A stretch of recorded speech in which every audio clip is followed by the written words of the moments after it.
Police na Khunnai Amagi Yanglen Saru oiba maramna Police ki moral Phagathanba Yamnamak Mathou Tai haina Chief Minister Nongthombam Biren na phongdokkhre wafam ase ngasi Chief Minister na luchingduna lenga ki maru oiba Minister Singh MLA Singh amadi lenga ki civil amadi police ki makok thongba official kaya yauna pangai wairi da leiba Manipur Police firing range ki fibam amadi mafam aduda nauna sagaliba police personnel singi temporary barrack ki fibam yengsinba lakpada paumi singda mahakna phongdokhibani yengsin khongchat aduga mari leinena Chief Minister Nongthombam Biren na paumi singda hai handak wasak lokraba tara amadi taramathoi suba IRB personnel singi spirit adu kai kidana ba haiba asi yamna maru oi masimakna handak wasak lokraba IRB personnel sing asigi manungda personnel lising amarom khangatuna mafam asida thamduna special commando gi ahenba training pinaba lengak na tharang paikhatle marak asida tara amadi taramathoi suba IRB gi mathang sitna nungba amadi saivom da leiba battalion headquarters sing sagatpagi thabak akan mongda honari personnel sing asi amata oina tafogda thamnaba thorangsu paikhatli mamangda thabak changkiba police personnel sing ngasi nongna refresher course na chingba pangthokpaki mathok tarakle police na Khunnai Amagi Yanglen Saru oiba maramna police moral Phagathanba lengak na hotnaba leptri marak asida mob control tongnaba state asigi tongan ba police station singdagi personnel yangkai rom khankatuna akhanaba mob control ki training piragani handakta training loiduna wasak lokraba tara amasung taramathoi suba IRB personnel singi imung manuna makoi gi macha masu singi posting ki matangda wachat wanomba tobiganu Amaromda police personnel singna makoi gi posting mafamdagi toina suti logduna yumda chatpagi thong ama chathariba si lepkadabani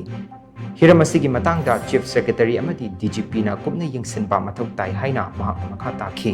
irang asina maram oiraga hauzik relief camp ta lariba singi matangda palladuna Chief Minister na makha tana hai school college amadi community hall da hangliba relief camp singda lariba sing prefabricated home singda thamnaba hauzik prefabricated home sabagi thabak akan mongda chathari haina Chief Minister na makha takhi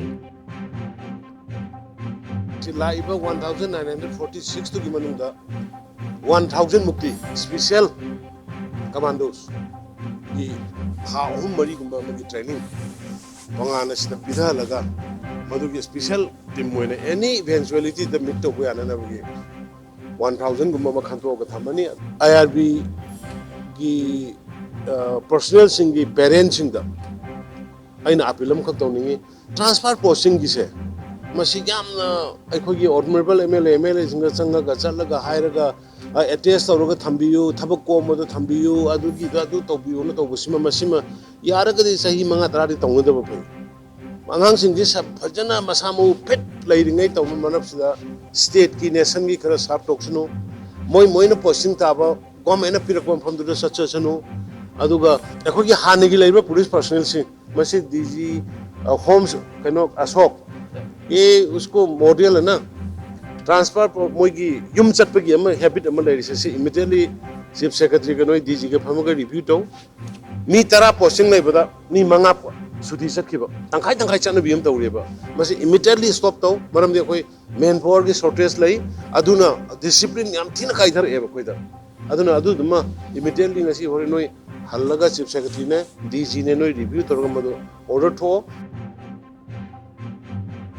Ngarang senam kulda nongmai kapna kiba thokdok adugi matangda paumi singna hangba wahangi paukhum piraduna Chief Minister na hai nongmai kapsilakliba asi fattaba mioi singna chatharakpani asigumba kangbu sing asi thingnana ba lengak na matam pumbada sem saduna lei ngarang nongmai kaplakhiba thokdok adu Central amadi State Force na akanba mongda khut handuna thingnakhi hojiksu irang sagatningba kangbu adumak leiri lengaki mathokti irang laksinabu hotnaba amadi landarakliba sing thingnabani lengak asina lamdam asida tangdu leitaba puraknaba angamba thakta hotnari haina Chief Minister na makha takhi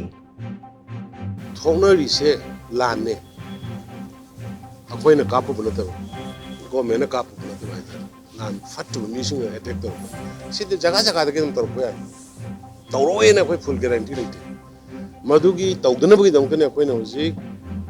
Jaga vulnerable area the security Tamaga counter to Ranzuka Kapaido counter to it Armenia Basin and the Hala Kapi Kanagumba elements in Karadum Irangadum Saganingudum Lagani but I could go Mengi Tauti Brazas Hontaba Madugi Taureba attraction of in a counter to Madugi Rang Thon but Honda by to the ꯑꯗꯨꯒꯤꯗꯃꯛꯇ piece ꯄꯨꯔꯛꯅꯕ ꯑꯩꯈꯣꯏ dialogue ꯍꯣꯠꯅꯔꯤ